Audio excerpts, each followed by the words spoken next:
Hey folks, BotaTrac here with the newest member of the BotaTrac arsenal, the Kubota L2501 compact diesel tractor. We paid for this last Friday. It was delivered today. We needed to wait a couple days for an upgrade to come in, but we still have the BX25D. We're going to keep using it around the ranch. It has a very specific use for us, so we're not really willing to give that up. So we acquired 20 acres next to our property, and we need something a little bit bigger to work in those pastures and run around those fields. I've never really had an issue with running out of power, so the 25 will be fine for me, but I do have issues with just, you know, weight and traction. The 25D, especially when we're pulling some of these implements over here. Like I said, the power's never been an issue, but the weight factor has been. So yeah, we're gonna go with this and give it a shot and see how things go. I thought I'd do a quick walk around and talk about some of the features, starting with the dashboard. It's a pretty simple dashboard. You can see I only have 0.8 of an hour on it. This is the 25 horsepower. This comes in a 33 horsepower, 39 horsepower model, but the 25 horsepower does not have the regen and diesel particulate buttons mounted to the dash. Because it's under 26 horsepower, there's no reason for a DPF or a diesel particulate filter. So we don't have to worry too much about that. As far as the steering goes, it is a power steering model. I think pretty much all tractors are power steering now. I certainly would not like to have one that wasn't power steering. Four-way flashers are here. Light control is here, off, low, and high beam. Starting from the seat of the tractor, like I said, the L series is a economy model, so it has a basic seat. Nothing real fancy about it. I've already purchased a high back seat with armrests, and I'll install that soon. I just spend too much time on a tractor to be messing with that. Those seats break down real fast, so that'll be the first probable real upgrade I do to it. Underneath the seat is the valve for the hydraulics for lowering the 3-point hitch.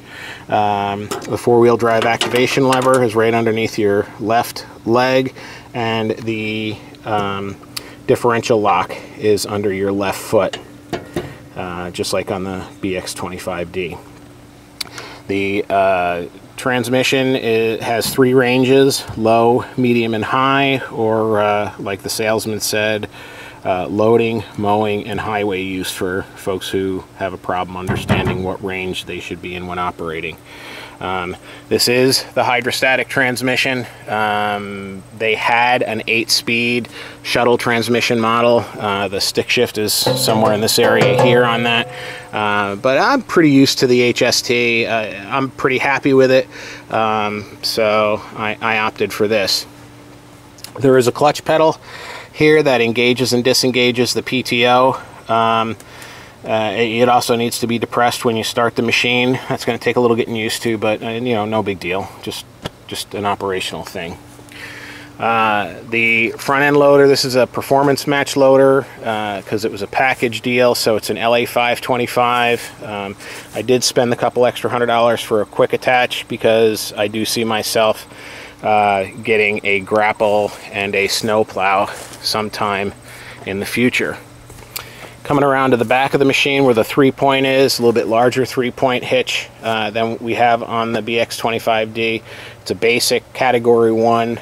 I've already contacted Mark from Mark Stabilizers and asked him to make me up a set of telescoping stabilizers. Once you have those, it's really hard to go back to the turnbuckles and mess around with those. The stabilizing, or the telescoping stabilizers, they're amazing. They're really nice to have. I will probably order a Pat's Quick Hitch or Pat's Easy Hitch for this. That's what I use instead of one of those quick hitches, you know, the big frame jobs that go on the back of these. I like Pat's. It's a smaller unit, and I'm pretty used to it, so I like to have that.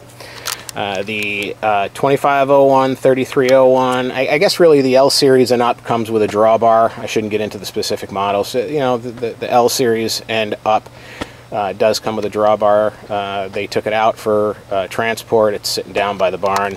I'm going to probably modify a Reese receiver, weld something up so that I can attach that there with the same pin, so I can either use the drawbar or pull the pin and use the Reese receiver. I like the Reese receiver because I have a lot of attachments around the property here that I use with this tractor, the 25D, my four-wheeler, and our UTV. So you know, they use an 1 7/8" ball, and having the receivers kind of nice. Around this side of the tractor, from the top down, your throttle control right here, same as on the 25.